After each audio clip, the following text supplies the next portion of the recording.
All right, so again, 64 Nova, build Chevy Nova. Take you through the car first. So the car, if I was good at video editing, I would show you how I got the car. Basically, it was bone stock mechanically.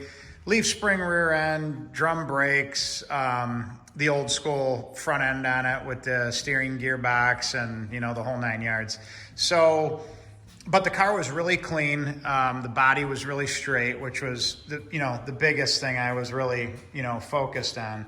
And so it had the Muncie 4-speed, small block Chevy, 2-bolt main, probably about a 400 horse Eldebrock aluminum head situation. Car was running, driving, nice interior, the whole deal. Of course, I've wrecked it. So we got into it starting out, went ahead and put I located the TCI suspension for it, which the rear end is the torque tube suspension. For those of you that don't know, there's some different suspension options out there from TCI. There's the 4-link, there's the torque tube. Went ahead and sutured the Detroit Speed mini tub kit into the car. One important point to note is that I really did not want to cut the frame on the car, and so I did not cut the frame. I actually modified the Detroit system, the tub, and made it smaller, slightly smaller, so I didn't have to notch the frame. Didn't want to notch the frame. Just my preference. Don't ask me why. But I can still get a decent sized tire in there, at least a 10.5 inch, which for a 2,200 or mid 2,000 pound car, 10.5 inch slick is proven time and time again to go, easily, 8 9s in the quarter, which I have no intention of doing in a car with no roll cage in it. But in case you ever wanted to, that tire will bite and you can hook up. So anyway, you've got a shortened 9-inch rear end. I believe it's the Curry third member in there. Panhard bar, sway bar, Willwood 4-piston brakes, coilovers. I think they're the Fox Ride Tech coilovers. And then, the subframe connectors, the torque tube, as they call it, member there that goes up to your drive shaft loop, and of course your transmission mount and your subframe connectors here, which I removed the junk ones that were screwed into the unibody with like zip screws. Pretty funny. Somebody thinking that would actually hold something. We've got the interior of the car, as you can see, pretty much stripped down. We're probably gonna do a new wire harness. Probably gonna do all buckets in the car.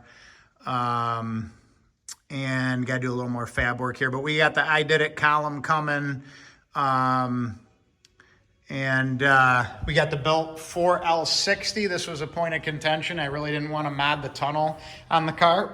And so rather than do a 4L80, which is really meant for a truck, we went with the 4L60, hoping that the lightweight configuration of this car, we're hoping this transmission will live. It's got a hardened drum in it, a bunch of hardened parts, more clutches, different ratio. I think on the 2-to-3, if I remember right. It's got a 3500 stall converter, triple disc, which is right over there. We've got the Hooker turbo manifolds that we're going to put on the motor. So we'll get into the front end here real quick before I get into the motor. So we've got the TCC IFS front end. It's basically a copy off the Mustang 2, in my opinion. It even has a Ford rack on it, which is pretty funny. You guys that don't know about TCC front ends for Chevy vehicles are using a Ford power rack and pinion. Sway bar, again, the Ride Tech coilovers and the Willwood brakes. It's a nice kit. It comes primed. You got to powder coat it, and then, of course, fight with the powder coat on the assembly, which is always fun. So over to the motor and powertrain. Built 4L60, as I said. It's the larger, 200 millimeter 4L60. I think they make a 198 and a 200. It's a 200. It's got, so on the motor, we'll go back to that. It's the LSX, the infamous LSX B15 GM crate. due to COVID and supply chain and everything else, this is one of the last ones sitting around. Came out of California, came right back to its home here in Michigan, and where it was built in Brighton, Michigan, by the way. So it's done the United States tour, this particular piece. It's going to get the Brian Tooley cam and valve train assembly in it, and it's also going to get some micro polished rockers. It's going to get the trunnion kit, and then we're putting on the Hooker single turbo manifold kit, which also includes the crossover pipe, and we've got the TCI flex plate, obviously the bigger fuel rails, the hardware, attachment hardware, all that stuff. So, you know, the general consensus, it's no secret to anybody that an LS motor with something in the range of an 80 millimeter turbocharger is going to get you upwards of 1,000 horsepower, maybe a touch more on pump gas. We've all seen that over and over again, and it'll be no different in this car. So are we going to run it at 1,000 horse? Probably not. This car is going to be a handful. It's a street car. Maybe go to the track a couple times a year, but for the most part, you know, we're just running the street. We're just having fun. And I think anything over probably 600 horsepower in a car like this is going to be pretty silly. So that's the build for right now. For those of you that wanted to, you know, check it out. If you have any questions on what I've done, how I've done it, reach out. I'm happy to help.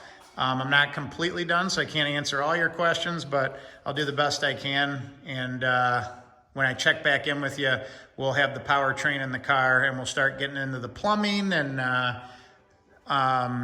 you know, all those types of fun things, the stuff that starts to get real interesting. So I'm signing off, and have a good January. See ya.